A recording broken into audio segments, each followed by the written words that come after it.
com meu irmão, e eu disse para ele, nós conversando ali, como é difícil depender de Deus. Realmente, é difícil. Mas aqui nesse texto, eu quero mostrar para vocês como a ovelha depende totalmente do pastor. Esse texto é um poema. Esse poema ele já começa no seu ponto mais alto, ele começa no seu ápice. E no seu ponto mais alto ele diz: o Senhor é meu pastor e dele eu não tenho falta. Aleluia. Eu não tenho falta de nada. Então aí Davi, na continuação do texto, ele explica por que ele fala isso.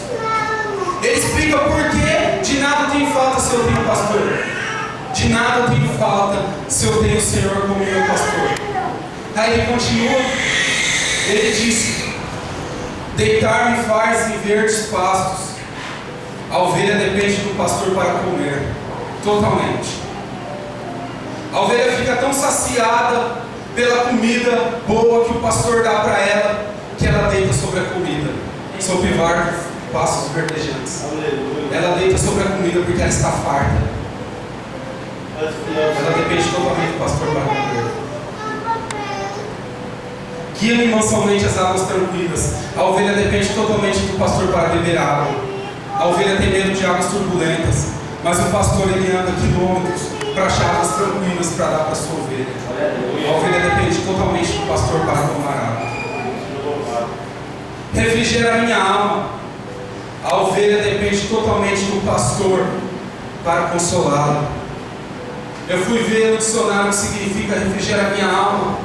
E no dicionário diz que quer dizer trazer alívio. Quer dizer trazer alívio. Deus seja louvado. E quando Deus nos traz alívio, é como o pastor abraça a sua ovelha machucada, trazendo alívio a ela, trazendo total alívio a ela. E ela depende totalmente do pastor para trazer alívio. Guia-me pela vereda da justiça, pelo amor do seu nome. A ovelha depende totalmente do pastor para ser guiada, porque a ovelha é cega. Ela não olha, ela não enxerga nada. Ela depende do pastor para ser guiada no caminho da justiça, no caminho certo, no caminho reto, no caminho justo. A ovelha depende totalmente do pastor para ser guiada.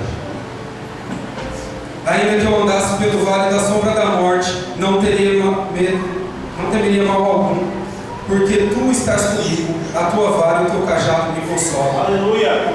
A ovelha depende totalmente do pastor ao caminhar entre as feras. E o pastor, ele tem que ser muito bravo, ele tem que ser muito corajoso para passar entre as feras. E ele anda com um cajado e com uma vara. Com a vara ele espanta os animais e com o cajado ele consola a ovelha, levando a ovelha aos altos montes, ali onde está o seu aprisco, no lugar seguro, onde as feras não podem subir, e é onde o pastor leva as ovelhas, pelo caminho da sombra da morte. E a ovelha não teme mal algum. A ovelha não olha para os lados, ela não teme nenhuma fera que está ali, porque o pastor está com ela. A ovelha depende totalmente do pastor para ser guiada dos lugares de perigo. Versículo 6, versículo 5: prepara uma mesa farta perante a mim, na presença dos meus inimigos. Unges a minha cabeça com óleo e o meu cálice transborda. A ovelha depende totalmente do pastor para ser curada. Quando ela está machucada, quando ela machuca o seu focinho ao comer a grama, o pastor passa um óleo de bálsamo sobre ela. E o cálice delas transborda. O cálice transbordar é total alegria. Esse cálice transbordar, ele concorda com o versículo 1, que diz que o Senhor é meu pastor e dele eu não tenho falta. Ela está dizendo que o meu cálice transborda, porque em Deus eu tenho total satisfação. Aleluia. Davi era rico, Davi tinha tudo, mas a satisfação dele estava em Deus. Era esse salmo que Davi recitava para as suas ovelhas. Amados irmãos, o que mais me deixa chocado nesse texto, o que mais me deixa chocado nesse texto, irmãos? Deixa eu achar o texto. Glorifica o Senhor por essa palavra viva, Pai. Obrigado através dessa certeza, a palavra de Deus. O que mais me choca nesse texto, irmãos, é Mateus 9, 36. diz assim: e vendo a multidão, teve grande compaixão deles, porque andavam desgarrados e eram como ovelhas que não têm pastor. Jesus chega em Jerusalém, olha para todas aquelas pessoas e vê que elas são ovelhas que dependem de tudo isso daqui que está no Salmo 23. Jesus olha para aquelas ovelhas e vê que elas estão desgarradas, vê que elas não sabem comer, não sabem beber, vê que elas estão feridas, dependendo do pastor para curá-las. E Jesus sente compaixão desse povo. Eu fui ver no dicionário que quer dizer compaixão. E compaixão quer dizer tristeza pela miséria. Jesus sentiu tristeza pela miséria daquele povo. Meus irmãos, se nós queremos orar por todas as igrejas do Brasil e do mundo e dos Estados Unidos, nós temos que orar para que o pastor Jesus seja o pastor dessas igrejas. Aleluia, glória a Deus. Jesus olha para essas igrejas e vê ovelhas desgarradas e tem compaixão delas. E tem total compaixão dessas ovelhas. O aprisco é um local espiritual. O aprisco não é igreja. O aprisco é um local espiritual, onde as pessoas estão. Não é igreja. A pessoa pode estar na igreja, mas pode estar fora do aprisco. Jesus olha para as pessoas fora do aprisco. Desgarrada quer dizer fora do aprisco. Jesus chega em Jerusalém e fala: Jerusalém, como eu queria, como uma galinha coloca seus pintinhos debaixo das asas, te proteger. Jesus sente compaixão dessa cidade. Você sabe por que Jesus sente compaixão dessa cidade? Ezequiel 34 nos explica. E eu quero ler esse texto inteiro. Vale a pena. Ezequiel dizendo a respeito desse povo de Jerusalém. E diante disso nós entendemos o que Jesus estava falando. Ezequiel dizendo, 34: e veio a mim a palavra do Senhor dizendo: filho do homem, profetiza contra os pastores de Israel. Profetiza e diz aos pastores: assim diz o Senhor Jeová, ai dos pastores de Israel que se apacentam a si mesmos. Não apacentarão os pastores as ovelhas? Comeis a gordura e vos vestis de lã e degolais o cevado, mas não apacentareis as ovelhas. Fraca, não as fortalecem; doente, não as curam; quebrada, não as ligastes; e as desgarradas não tomastes a trazer, e as perdidas não buscastes, mas dominais sobre elas com rigor e dureza. Era o que estava acontecendo em Israel. Os mestres das leis, os doutores, estavam arrancando o couro das ovelhas, estavam comendo a gordura das ovelhas. E nós vemos isso na igreja do Brasil hoje. Infelizmente, irmãos. Infelizmente. Mas Jesus aqui no versículo 11 ele diz assim: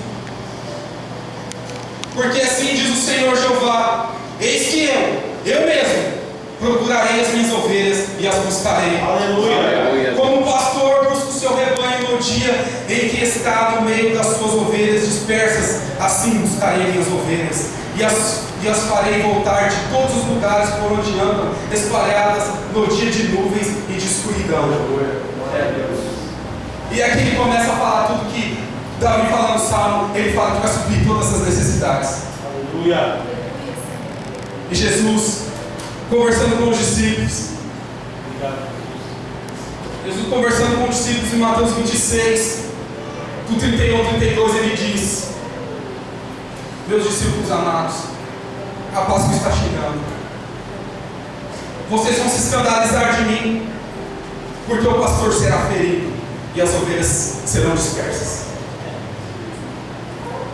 Jesus tinha amor por aquele povo. Jesus tinha amor pelos discípulos.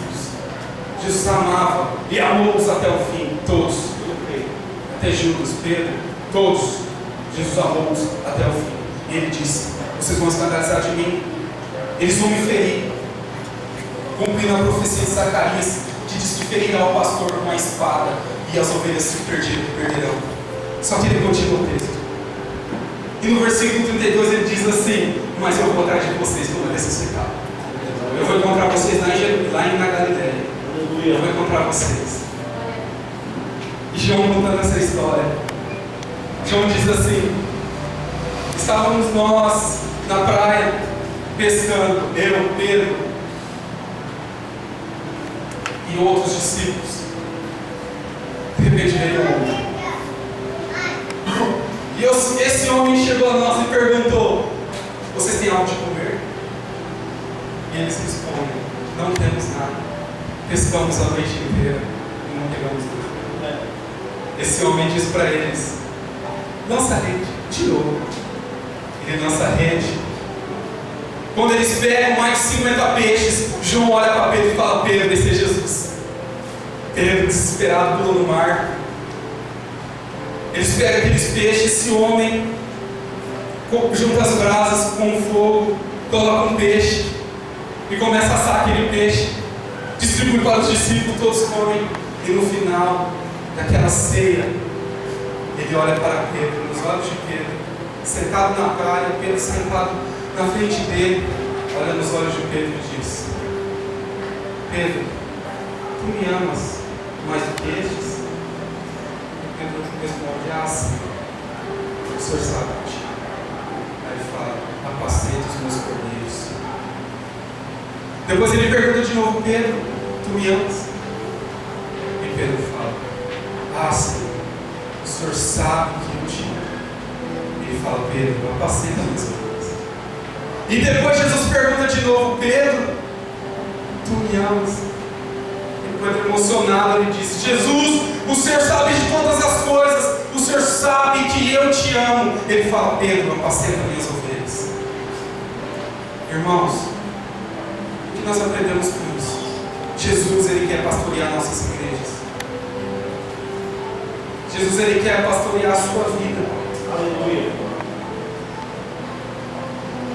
Chega de ser autossuficiente. Nós devemos parar de ser autossuficiente. Nós devemos parar de confiar em nós mesmos e confiar no Senhor. Irmãos, como uma ovelha dependente do pastor, e muitas vezes nós nos achamos autodependentes, e que fazemos e acontecemos, e a igrejas grandes, confiando no seu próprio dinheiro, confiando nos seus próprios recursos, quando na verdade, irmãos, nós dependemos totalmente do pastor. Esse pastor é Jesus Cristo. Aleluia. Só que esse pastor Jesus Cristo, ele constituiu outros pastores, que foi Pedro. E se esse pastor não amar ao Senhor, ele não é digno de pastorear o seu rebanho. Porque se ele não amar a Deus, ele vai comer da gordura. Se ele não amar a Deus, ele vai se vestir da lã das ovelhas. Se ele não amar a Deus, ele vai te ferir e vai te machucar. Irmãos, como é difícil pastorear, irmãos. Como esse trabalho é árduo. O pastor teria que viver no meio das ovelhas. Todos os dias da sua vida no meio das ovelhas. Com cheiro de ovelha. Então, irmãos, nós devemos orar pelas igrejas. Aleluia. E nós devemos orar por todas as igrejas para que Jesus pastoreie elas. Aleluia. Irmãos, como eu disse aqui na escola bíblica, a oração que a gente deve fazer para que aconteça um avivamento. Hoje eu estava lendo o relato do John Wesley, que pregou para muitos, multidões, pregava mais de 700 vezes por ano, arrebanhava multidões, 5.000 pessoas para ouvir as mensagens. Pregou para Voltaire, um dos mais ateus que você pode imaginar da história. Esse homem trouxe um grande avivamento para a Inglaterra. E se nós queremos um avivamento, e quando eu olho para os nossos pais da fé, irmãos, eu começo a pensar: meu Deus, será que isso não vai acontecer com a gente? Quando eu olho para Jonathan Edwards, quando eu olho para George Bernard, quando eu olho para todos os nossos pais da fé, eu começo a pensar: será que não vai acontecer com o Brasil? Nós precisamos de um avivamento, irmãos. E avivamento nada mais é que santidade. Santidade em massa. Santidade em massa. Santidade em massa. Santidade em massa. Isso é avivamento. Isso é avivamento. Nós precisamos de um avivamento no Brasil, nos Estados Unidos. Na Europa a igreja está sendo abandonada. Nos Estados Unidos a igreja está sendo abandonada. No Brasil a igreja está crescendo, mas está sendo abandonada ao mesmo tempo. Irmãos, nós precisamos orar pela vida do nosso pastor. Ele precisa da ajuda do Senhor. Nós temos que orar pela vida dos líderes dessa igreja. Eles precisam da ajuda do Senhor. Para se manter em pé. E muitas vezes você pode pensar, meu Deus do céu, passei muito tempo. Mas eu só quero encerrar dizendo isso. Você pode pensar que aqui no Brasil não tem perseguição pelo Evangelho. Isso é mentira, tá? Isso não é verdade. Começa a pegar a verdade. Você vai ver como você vai ser perseguido. E a nossa igreja tem mostrado isso. Então, irmãos, vamos orar pelas igrejas do Brasil, para que a verdade prevaleça, para que o Evangelho prevaleça, para que a santidade prevaleça, para que o Espírito Santo prevaleça, para que a Bíblia tome as tribunas, para que o Espírito Santo não fique de banco, mas haja nos cultos e trabalhe na vida das pessoas. Em nome do Senhor Jesus. Obrigado, Deus. Eu agradeço a oportunidade.